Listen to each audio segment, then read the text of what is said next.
ladies and gentlemen, listen, we have a superstar with us here. Anne Applebaum is a superstar. She's one of the greatest experts in the world on authoritarianism. She's written a lot of books. I've written a lot of books, but she's a Pulitzer Prize winner. Her books are that good. She's she's a staff writer for The Atlantic. She's a senior fellow at Johns Hopkins School of International Studies. She used to write for the Washington Post. She's unbelievable. Now, Anne, who are you married to? I want to talk about this guy for a second. Who is this guy you're married to? So, to be clear, the person I married to when I met him was a journalist. Okay. He is now the Polish foreign minister. Right. And that was a long process. Didn't happen overnight.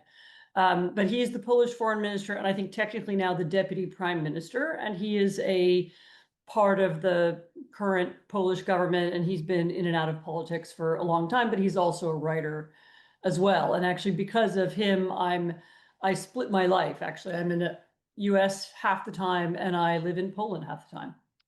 And where are things going? First of all, this notion that perhaps they'll get long-range missiles provided by the United States, which could threaten Moscow. How do you feel about that? How do you feel about what might bring Russia to the table? So first of all, I think most Americans don't understand what kind of war this is, because this is genuinely a different kind of war. This is a new war, and it's changing very fast. So this is an air war and a drone war, and a lot of old equipment of the kind that we used to think mattered for land warfare, tanks and helicopters, it's not even in use there anymore. The front line between Russia and Ukraine, there's a kind of 10-mile strip on either side of it where every single thing is visible. So because there are so many drones in the air, every time any piece of Russian equipment comes into it, the Ukrainians can see it and hit it. And Ukrainian drone technology is now changing so fast that almost every time I visit the country, there's something new happening. It changes from December to July, it's already different. The last time I was there, I'm getting to the Tomahawks, but the last time I was there, which was about No, carry on. Don't, a few weeks ago, I was there, and I was in a factory that makes long-range drones. So these aren't the ones that they use on the front line to block the Russians. These are like mini airplanes, so they're big. They're little. They look like little small planes. They can travel in the air for 7 hours. They can carry warheads, and this factory, which didn't exist 3 years ago, now makes 100 of these very high-tech drones every day. They have with navigation equipment and explosives and so on. And every day, the Ukrainian army or some other piece of the military launches 100 as well. So as soon as they're made, they're launched. Ukrainians now launch dozens of drones every night, and they're aimed at Russian military targets and also increasingly at the Russian oil industry. Mm-hmm. And they have been all summer, they were successfully hitting refineries. So much so that they reckon they've taken out about 20% of Russian refining capacity. And for many weeks in different parts of Russia, there have been gasoline shortages. You can see people make videos of their cars standing in line. And this is all by way of saying that the big advances and the ability to hit Russia from long distances is already there. And it's thanks to Ukrainian technology that they've been building themselves. And so it's not anymore. I mean, we used to think at the beginning of the war, if they had this piece of equipment or that piece of equipment, it's really not about that anymore. I'm sure that if the US gave them long-range missiles, they would be delighted and they would be happy to have whatever help they could get. But I'm not sure it's the game changer anymore that we imagine, because they already have some of this capability. And why does Ukraine matter?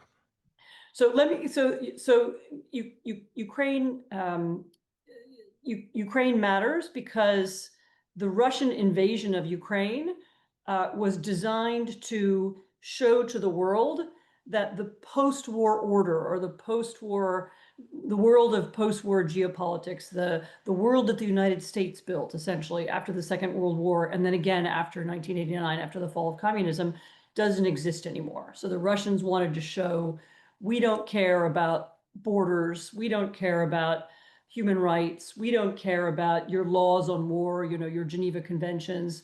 We don't care, we don't care about laws on conventions against genocide. So they've been kidnapping Ukrainian children, taking them to Russia, changing their identities. And it was designed to show the world that the rules that the US wrote, together with others, don't matter.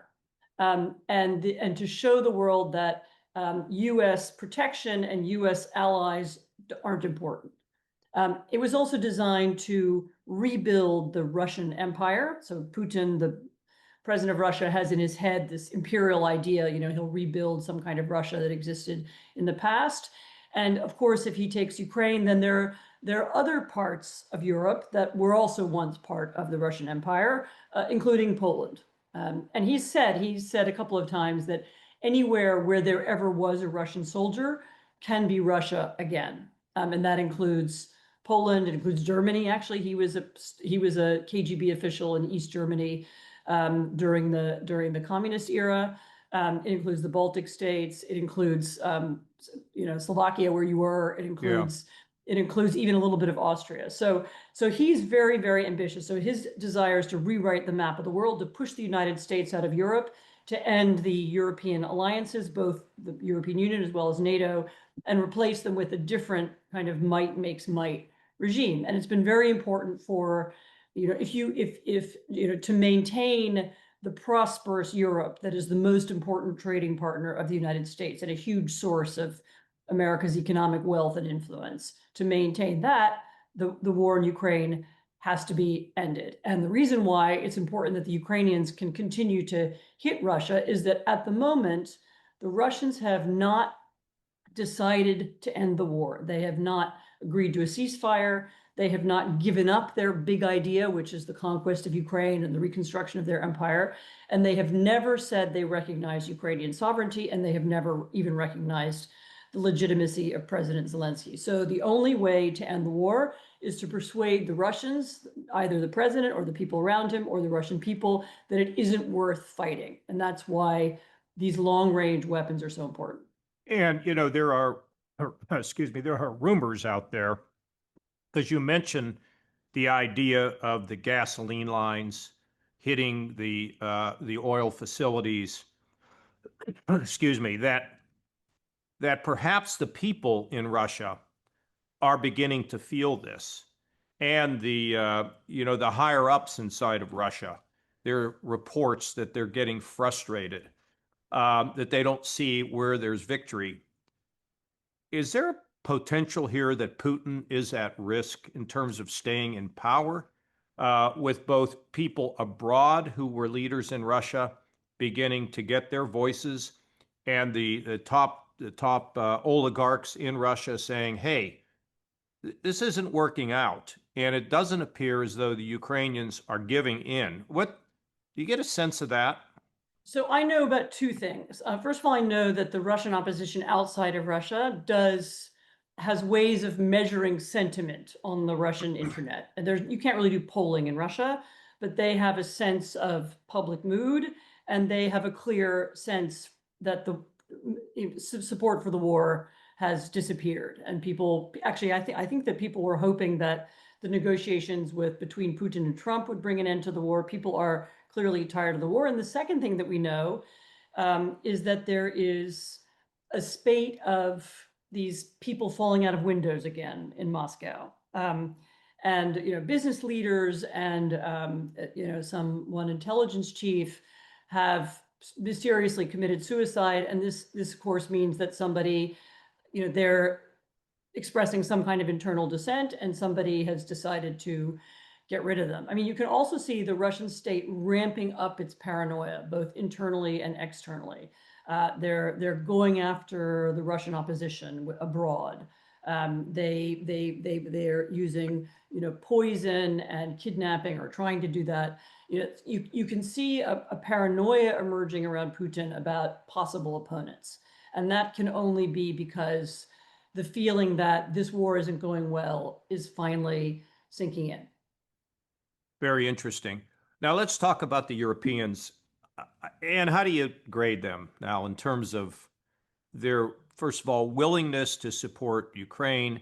Secondly, I mean, a lot of good rhetoric, but also their ability to unify as a continent, that the Europeans being able to do what Poland has done, which is to really arm themselves and be prepared in case evil forces move their way. What do you think about? How do you judge them? So first of all, here's another thing most Americans don't know, which is that Europe has given at least twice as much money to Ukraine as the United States has, and is, of course, now Ukraine's main support in terms of funding that weapons industry. And a lot of the weapons industry is co-produced in Poland and elsewhere in Europe, and also in supporting the Ukrainian government so that they can keep fighting. So there's already an enormous European support for Ukraine. Germans have announced some very, multi-billion-dollar package for the Ukrainians. Swedes have done the same, and so the commitment is clear, and the turn in rhetoric and the turn in popular opinion, I think, is also pretty clear.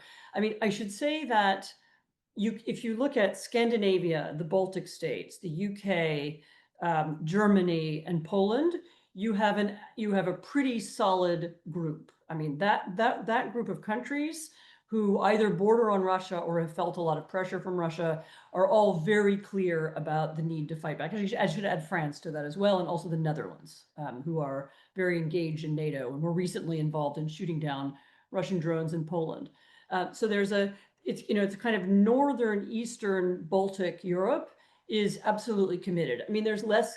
I was in Lisbon not that long ago, and there's countries in the Iberian Peninsula, Spain, Portugal, Italy, a little less so. But I'm not sure that matters. I mean, what matters is that you have a kind of coalition of the willing. They have the current leadership, in any case, has made the mental leap to understanding just how dangerous Russia is for them. I should say in all these countries, this is another thing that's not usually reported in the US, there have been incidents of arson, cyber attacks, some drone attacks at airports, the Munich airport, the Copenhagen airport. Oh yeah, we know that. Even drones in Poland, for that matter. And the drones in Poland, but there have been almost, a lot of these countries have already felt the Russian presence, and they're more aware than they were ever before. I mean, I should say, of course, everybody wants the United States to remain engaged with NATO, and the United States still has the world's largest army, and it still has incredible capabilities. But the Europeans do understand that things have changed, and they're beginning to reorient themselves now. Doesn't apply to everybody, and of course, inside every country, just like inside the United States, there is a pro-Russian faction, which in some cases has got money from Russia or is promoted by Russian propaganda online. But at least for the moment, that group of countries, kind of Central, Northern, Eastern Europe, is pretty committed. And what about this relationship between China and Russia? I mean, has that been a head scratcher for you that the Chinese have decided to sort of link up here? Not at all. I mean, on the contrary, it's been going for a long time. It does have a kind of ideological base. There is a connection, even though China's communist and Russia's not, is a nationalist dictatorship. They share a common dislike of us, I should say, meaning countries that use or have traditionally used liberal language, and sort of the language of freedom, democracy, rights, transparency, independent institutions, independent opposition. They dislike that language. They both find it threatening to their systems. Russia heard it from their opposition. The Chinese heard it from the Hong Kong Democrats and from others. And so they understood that they have something in common. Of course, they also now have a network of other dictatorships. This is what my last book was about, including Iran, North Korea, Venezuela, Nicaragua, Cuba, and a host of other, other countries in Africa and Asia. And they're not an alliance, but they share this dislike of the language of democracy, and they have begun to cooperate in financial ways and in terms of how kind of propaganda they use, and also militarily. I mean, you saw in Russia, the Russians were using Iranian drones during the war, and they've also used North Korean troops, which is kind of incredible. The idea of Yeah, yes. Koreans fighting in Europe. So they have a lot in common. I mean, I think China has a special interest, which is that China is essentially taking enormous advantage of Russia. But Russia has no one to sell its or other, Right. one their Oil. most it's not no one, but they have China's by far their most important purchaser of oil and gas. Right. And now the Russians are very dependent on China for all kinds of imports and exports. And what's happened is that the Russians have become dependent on China economically. And as I said, at the same time, as certainly at least Putin and Xi share this kind of worldview and this common desire to damage the United States and damage American allies. And so they have that in common. That's why there's a kind of myth in Washington, we could somehow break them up and break off Russia from China. I think that's very naive. We have so many. We got to go to the Middle East yet. We got to talk about immigration. Let me just try. I can't get enough of this. Reminds me of my days on the Armed Services Committee. Most people think I was a budget guy. I was on defense for a very long time. How does Europe look at us now? Europe is confused. I spent a lot of time talking to Europeans, and I live there and travel to a lot of other countries, again, besides Poland. And both the internal changes inside the US and the changes inside our political system and the different attitude and language towards allies is being treated in Europe as a moment of major change, just century defining change.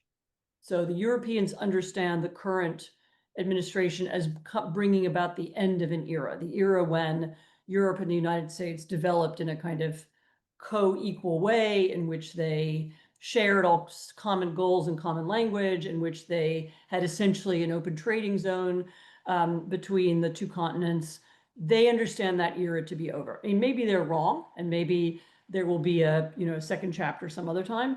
But for the moment, the planning and conversation is, how do we move on in a totally changed world? I mean, and the implications of the U.S. no longer being perceived as the leader of a democratic alliance or wanting to be seen as the world's leading democracy have implications on their domestic politics, on their investments. I mean, there are a lot of countries that wanted to have a big economic relationship with the United States, big investments in the United States. They wanted to buy things from the US, not just weapons, but I don't know, nuclear power plants or other infrastructure, not just because they were good or American products are good, which of course is true, but also because they wanted this solid bond with Americans.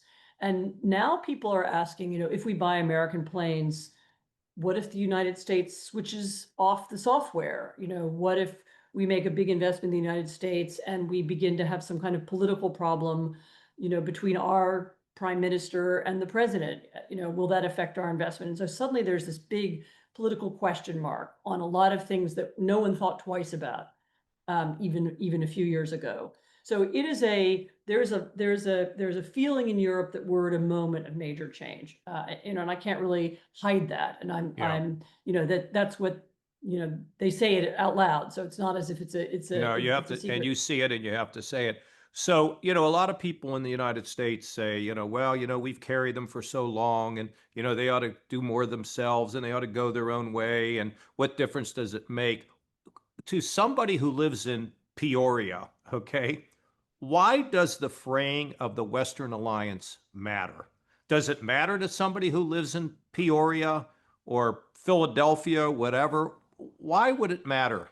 It matters because a lot of American prosperity and that, trickling down to your local economy was about American trade relations in the world and American companies having an international voice and America being able to set the rules for the world. in cooperation with Europe, actually, and in cooperation with American allies, in Asia, for example. And the power and popularity of American products, or even American movies, and American culture, was connected to this deep idea of America as the leader of a democratic alliance.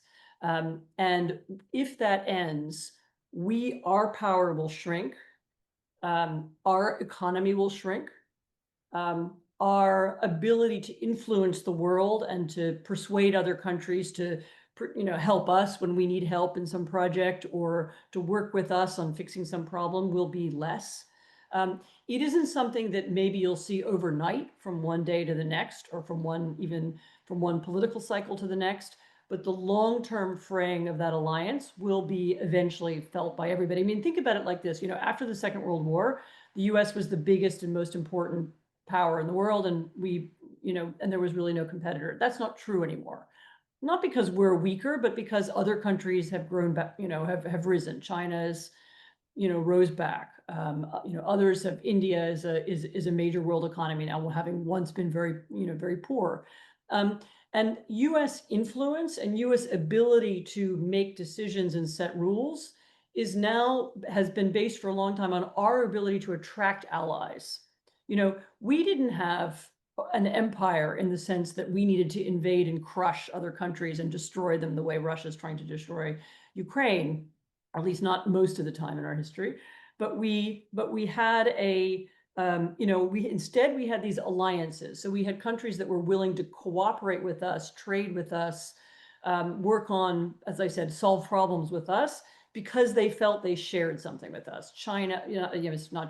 Japan, South Korea, as well as our European allies, were really important part of how America became wealthy and prosperous. And it's really the basic values of freedom of speech, freedom of assembly, freedom to practice your faith, freedom to protest to people in power, the rule of law, the things that, a certain morality about human behavior, and really, really serious. Let's go to a second to the Middle East. So we've had this wonderful news about the freeing of the hostages, and now we're looking at a ceasefire. What do you see there going forward? And what do you think in terms of how the Arabs now have sort of thrown in? We've seen a reduced Iran, obviously almost decapitated Iran. Where do you see things there? Is this a new day in the Middle East? So I was a little troubled by the enthusiastic language around the ceasefire, because there still hasn't been. It's not clear to me what is the ultimate fate of Gaza and what is the ultimate fate of the Palestinians. I think the big achievement actually of the last few weeks has been what I understood was the Arab world essentially getting together and saying, we don't want to see Gaza ethnically cleansed. So there was a thought that all the Palestinians were going to be sent somewhere. I don't know, Libya, somewhere. And that idea appears to have been, the Arab world said, no, we're not going to watch that happen. And that seems to have been why so many worked together to achieve the current ceasefire. I'm worried about the lack still of an end game. And I'm worried that there could be a lot of misunderstandings along the road. One of the things that has always happened in the Middle East over the last 2 decades or more is that, there's always been reasonable people on both sides who could agree. Israelis and Palestinians have come to agreements many times. And then what happens is there are extremists on the fringes in both societies who have an interest in wrecking the agreement. And I'm not sure that pattern has ended. So I'm not celebrating yet. I'm really, delighted that the hostages are home, delighted that so many, the bombing has stopped. But I'm not sure that the violence is over. You're right to mention Iran. I mentioned already Iran as part of this autocratic network. And just having Iran no longer being able to afford backing its its proxies in Yemen or in Syria or in in Palestine, that's huge. I mean, there's still, some of them are still there, but an enormous source of instability in the Middle East was this Iranian, this kind of Iranian influence campaign. And so if that were to cease or become less, then that would be a help. But that would be Saudi's great interest, right, in working. Yeah. And that might explain a lot of this, It does. I mean, but as I said, it's a little too soon to celebrate a new era of peace and stability. And that's all I'm saying. Maybe I hope to be wrong. I hope that this is the beginning of something new, but we still don't, as I said, there isn't an end game. I don't know what Palestine will look like or what will be the fate of the Palestinians. I don't know whether the Iranians haven't yet changed. Their regime still exists. Their policy of exporting terrorism still exists. So we're not at the end yet. Yeah. Just shifting to a somewhat of a broader subject, and that's the issue of migration. When I was in Europe, even though I was there on holiday, I did have an opportunity to talk to some folks about the serious issue of migration. That what do we do? And we see what happened in Germany with, I happen to think it was Merkel didn't prepare Germans for what was about to happen. But we see it breaking out in other parts of Europe where they say the folks that are coming in, they don't want to assimilate, they don't want to participate, and there's this issue, which we see in the United States now, right, on the issue of immigration itself, ability to control the borders, or who comes in and how. We know the disruption going here. What do you think the key is to? And when we look at Africa, which, everybody ignores Africa. They're the fastest growing continent. People explosion, right? And they're leaving. So what do we do about this issue of migration to be able to treat people as human beings and yet to be aware of the challenges that a large amount of migration can cause? Yep. So there's several different strands there. I mean, I'd say, first of all, it's really important, and this is true in America too, to distinguish between real immigration problems and fake ones that are created for the purposes of propaganda. So there are real problems in some countries, the large numbers of people coming in, you have to process them. What do you do with them? How do you find them jobs? How do you teach them to speak, I don't know, Swedish or German or Dutch? Or Ukrainian, which is or Polish. Or Polish. Because it's so hard to, it's like impossible to learn how to speak Polish, isn't it? I learned it. Yeah. I learned it. I speak Polish, but yeah. But and those are real. And then in addition to that, there are also people who have used the threat or fear of immigration to create fear and hysteria. And this is true even in countries where there are no immigrants. So you can hear a lot of noise about immigration in Hungary, for example, a country where there is no immigration or very little. It's marginal. You have and then you have a third issue, which is there have been a couple of places where the Russians have tried to create hysteria about migration by pushing people over borders. This is what happened in Eastern Poland. There was from Belarus, there were people being brought to the border. I don't know, Kurds and Afghans and others being brought to the border, which is in the middle of a forest, and told to, climb walls or dig holes or get to the other side. And that was it was in order to create a political problem in Poland. So there's this politics of migration, and then there's real migration, and those are sometimes different. I mean, different countries have taken different attitudes. Poland built a huge fence on its eastern border to stop this politicization of migration, and has said that there is no such thing as asking for asylum on that border. You can't do it. If you want to apply for asylum or you want to apply to come to Poland for any reason, you have to do it from somewhere else. I think Europe is moving in that direction, that there will be no possibility of, each country is going to have its own system. It has a little bit different system, but it will become more difficult to ask for asylum. It will become more difficult to get in. I mean, you know, Where does that leave us then? These are human beings trying to get somewhere, right? That's better for their family. So what happens? If all the walls go up, then what? the only thing that can happen is that we then invest in the countries that they come from. We try to create jobs in Africa. We try to end some of the wars in Africa. I actually was in Sudan this year, which is a country that produces huge numbers of refugees. Mostly they haven't made it to Europe. Well, it's not a few. They're mostly in Egypt and in surrounding countries. And that's a place that the US and Europeans and the UN have mostly abandoned. There's very little diplomacy there. So we need to reinvest in that part of the world, and we need to think about how to help people there. I mean, there is some, I don't know exactly what the numbers are. There is some amount of migration that is, of course, very good for countries, Sure. especially countries with low birth rates.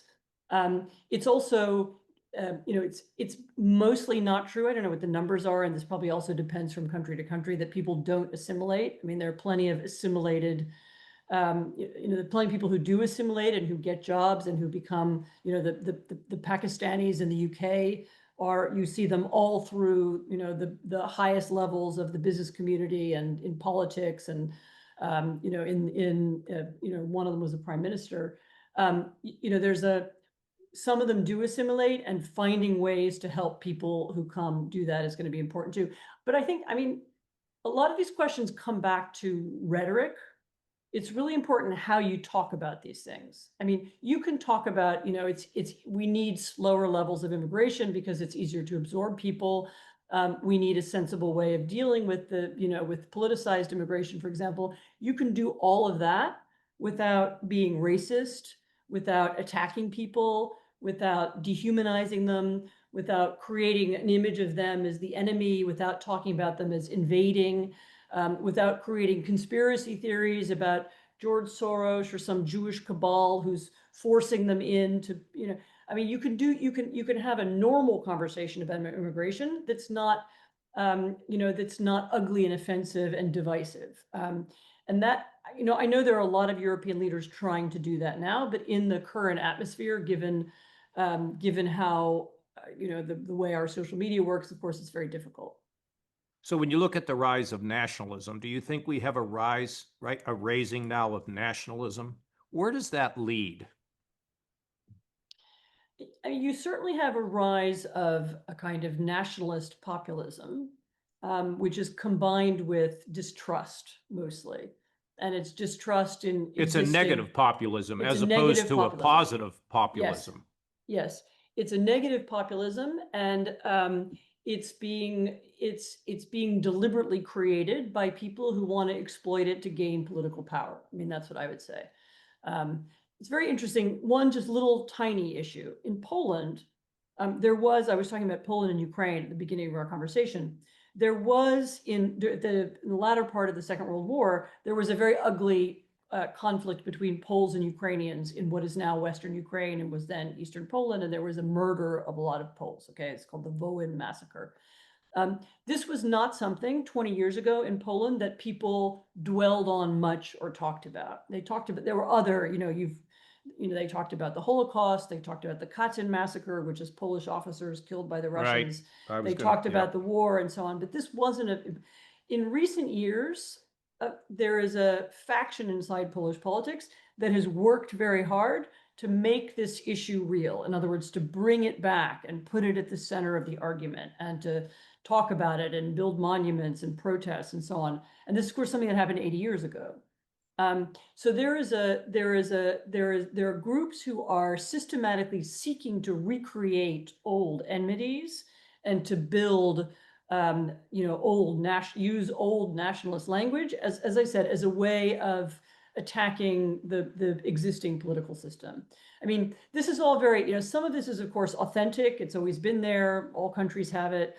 Some of it is being, kind of pumped up from the outside. I mean, the Russians have an interest in this because they're interested, as I said, in breaking up the European Union, breaking up NATO, breaking up the links between countries. and some of it is just opportunism, and people see this as a way to try and get people, try and divide people, try and polarize people, try and It's amazing, isn't it? They persuade just, them to change it. But we know this from our own country. yeah. It's happened here already. And you are an expert on authoritarians. Why do they at the beginning look so good in the beginning? What is that? What is that the people think? Are they, is it because their economic conditions are bad and they think this person's going to improve them, only to find out, of course, they don't. But in the meantime, if you lose your elected government, then you don't have another election. Talk about this whole issue of authoritarianism. So first of all, it's important to remember that over human history, most of the time, most people have lived under what you would call authoritarian or autocratic rule. I mean, monarchies or kingdoms or Right. warlords or tribal leaders or something. And so the idea that there's a hierarchy and there's one person in charge, this is the simplest form of politics and it's the easiest to understand. And it doesn't require much engagement or effort on the part of most people. And so the idea of an easy solution, like we have all these different problems, and we have maybe in some country, we have this ethnic conflict, or we had this civil war, or we have this very bad economic crisis. Let's get one guy to come and solve it. And then the cacophony and the arguments and the dispute and the debates, that will all disappear, and someone will make decisions, and that will be better. And that's always the appeal. People say, oh, it'll be more efficient. Democracy is very messy and it takes a long time to solve things. And the institutions that keep us safe, courts and representatives and Congress and our state governments that protect our rights and look after us. These are each one of those is also has its own rules and its own ways of doing things and so on. And so the instinct to say, let's burn it all down and let's put someone in charge, this is as old a human instinct as there ever was. I mean, the history of the Roman Republic, there was a republic. It fell to Caesar. I mean, this is the oldest story in world politics. And by the way, it was the one that the American founders were reading when they were writing our founding documents. They thought a lot about Rome and Caesar and how to prevent the rise of a Caesar. So the idea that there's a simple solution always appeals to people. The difficulty with authoritarians and autocrats and people who break the law is that, first of all, once they eliminate voting or they make it harder to vote or they manipulate voting, then it's impossible to get rid of them. Secondly, their instincts are always to make everything dark, secret, to hide the amount of money they use. Once you have absolute power, once you control enough levers of the economy and the government, then you can steal without anybody noticing, and so can your family, and so can your friends, and so you also have, if you're an autocratic leader, why do you really care about the prosperity of your people? And what happens to the people doesn't really matter to you, because you don't care about their votes.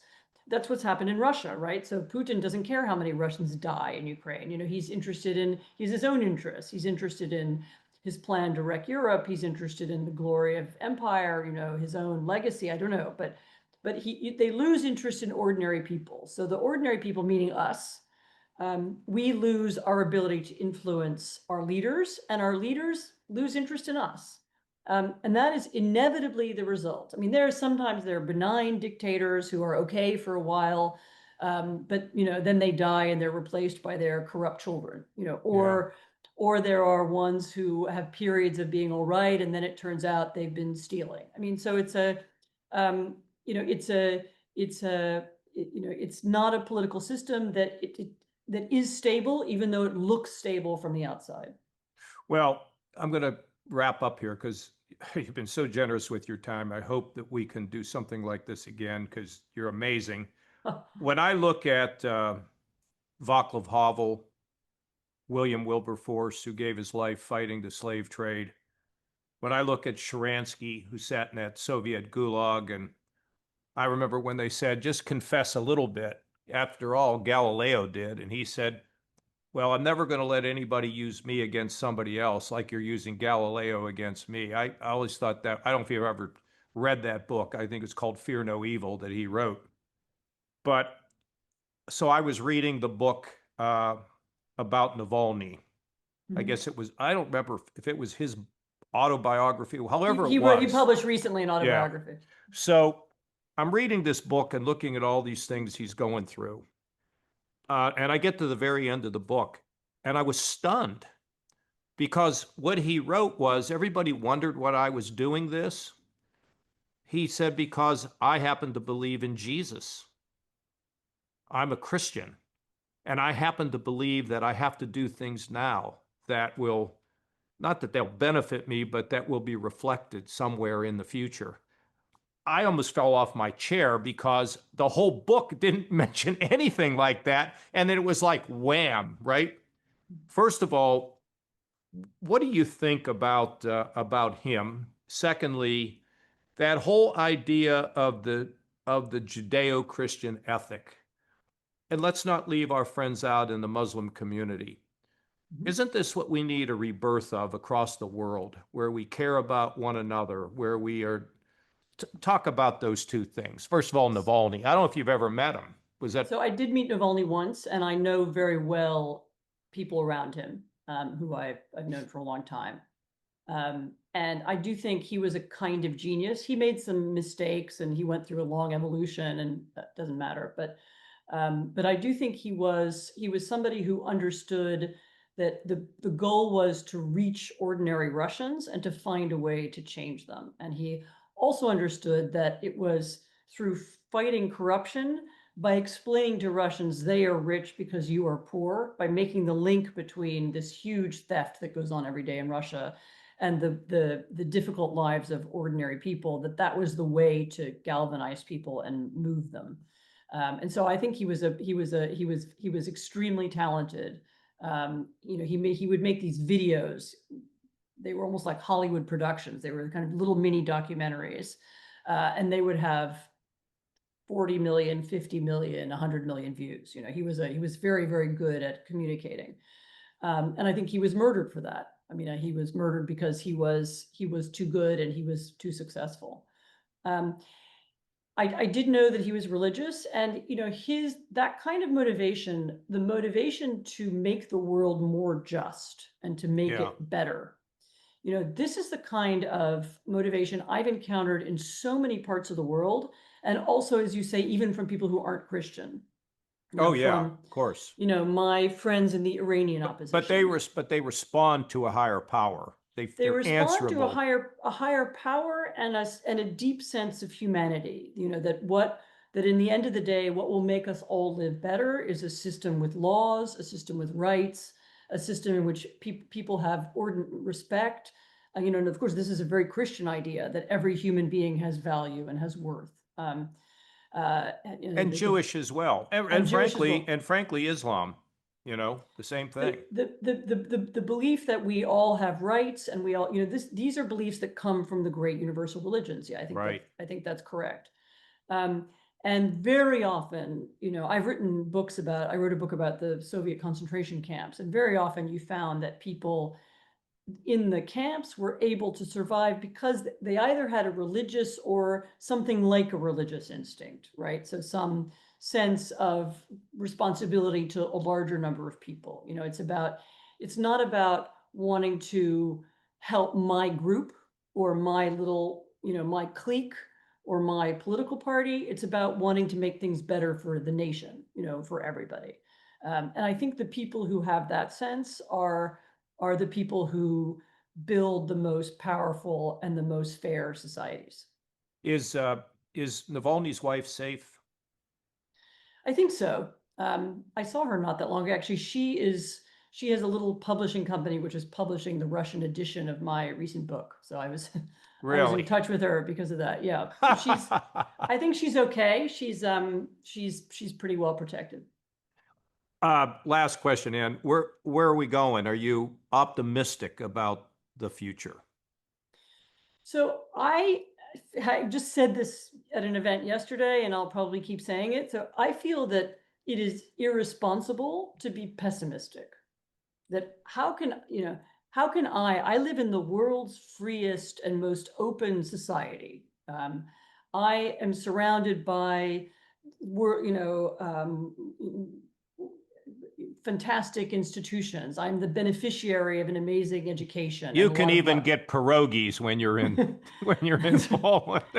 Whether I'm in Poland or whether I'm in the US, I mean, Yeah. so how am, and I have so many possibilities. So there are things that are not going well, either in the US or in Europe or in the world.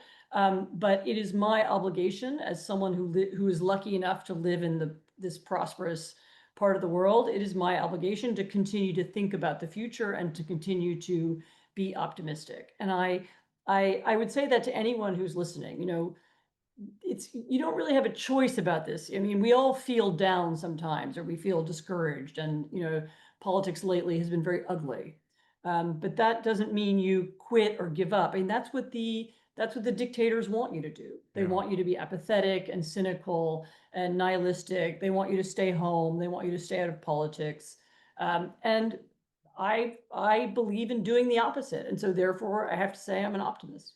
Yeah, and then this new Substack, which I struggled with for years, whether I wanted to do it, it's really designed to continue to amplify the voice I have about the fact that we can be hopeful, that there is a reason to have faith in the future, and you're something else. I hope you'll thank your husband for what he's doing over in Poland. I want to thank you for taking time again, and I hope sometime we can do it again because you're the best. That's very kind of you. And thanks for doing this work. And I look forward to reading your Substack. And I, hope your voice will get louder. Yeah, and I will I'll give you another Pulitzer if I can. So, all right, Thank we'll you. see you. Thank you. Thanks.